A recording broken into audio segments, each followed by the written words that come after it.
tardivement le 20 janvier, après la reprise de Kidal par les FAMA qui sont déterminés à faire du Mali un havre de paix. Cette dynamique des autorités de la transition est saluée par les forces vives, surtout les anciens combattants de Kidal. Sidi El Mehdi Ag Al-Baka. Quand j'ai vu ce matin les hélicoptères sortir et rentrer dans une fraction de seconde, je suis tellement content que ce n'est pas petit. Beaucoup de choses ont changé. L'armée aujourd'hui a tous les moyens, toutes les capacités d'aller encore plus loin. Ce témoignage vibrant de l'adjudant-chef Al-Husseini Ghendina et du caporal-chef Ilaji Bilal, tous à la retraite, illustre à suffisance la fierté que représente l'armée malienne tant pour les populations civiles, mais aussi pour les anciens combattants. Car si dans les temps les moyens de l'armée étaient limités, ce n'est plus le cas grâce à la vision du chef de l'État, président de la transition, chef suprême des armées, colonel Assimi Goïta. En montant la meilleure arme, la grande et meilleure arme, c'était seulement les FEM, c'est-à-dire les fusils mitrailleurs, uniquement. Tout le reste, c'est des faibles armes. Aujourd'hui, il y a toutes sortes d'armes. Il y a ce qu'on appelle le 14, il y a ce qu'on appelle les ZOU, il y a des BRDM, de la dernière génération, il y a les avions, il y a tout. Avant, ça n'existait pas. Avant, ça n'existait pas. Très fier, très fier. Parce que j'ai servi aussi dans ces camps à Kidal, le camp du général Somari. Nous, on constituait les murs dans la nuit.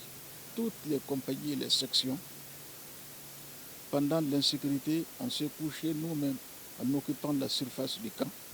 Nous-mêmes, aujourd'hui, il y a un grand mur, un très bon mur. Les gens, ils peuvent se permettre de se camoufler et de se battre comme il faut. Tous les moyens ont changé. Parce qu'actuellement, il y a tous les moyens qu'il faut. C'est adéquat.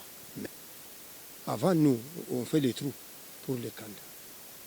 Les trous individuels. Actuellement, les murs est là.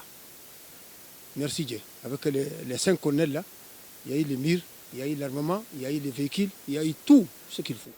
Oui, à Guelhok, la ville meurtrière sera éternellement marquée par la bravoure, le courage, mais surtout la fidélité du capitaine Sékou Traoré, alias Bad, et ses hommes qui ont mis l'honneur et la dignité du Mali et de l'armée malienne au-dessus de tout. Au prix de leur sang sacré, ils ont prouvé à la face du monde que le Mali est une terre de guerriers qui préfèrent la mort que la honte. 11 ans après cette tragédie, sous la vision éclairée des autorités de la transition, l'histoire redonne raison au capitaine Bad, sa mémoire honorée par les autorités de la transition. Pendant la célèbre bataille d'Aguelhok du 10 janvier 2012, la plus grande récompense que l'État puisse faire pour ces braves soldats qui sont tombés ces jours-là, parce que la caserne d'Aguelhok, c'est l'une des casernes qui a beaucoup résisté à deux grandes batailles.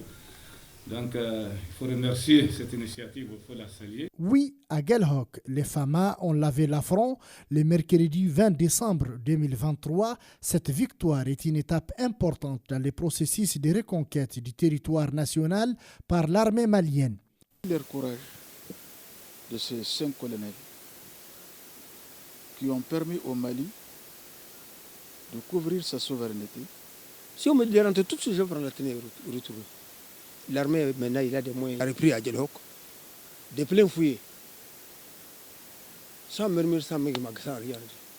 Parce que les gens qui l'ont trouvé, peut-être qu'ils ont pris attention. Les immenses sacrifices consentis par l'armée malienne pour recouvrer l'intégrité du territoire national, le respect de sa forme laïque et républicaine sont perçus comme une source de fierté pour les Maliens de l'intérieur et de l'extérieur qui rendent un hommage mérité à nos martyrs. Merci pour cette page de la glorieuse histoire écrite avec honneur, dignité et loyauté afin de redonner au Maliba sa place, j'allais dire sa grande place dans le concert des nations.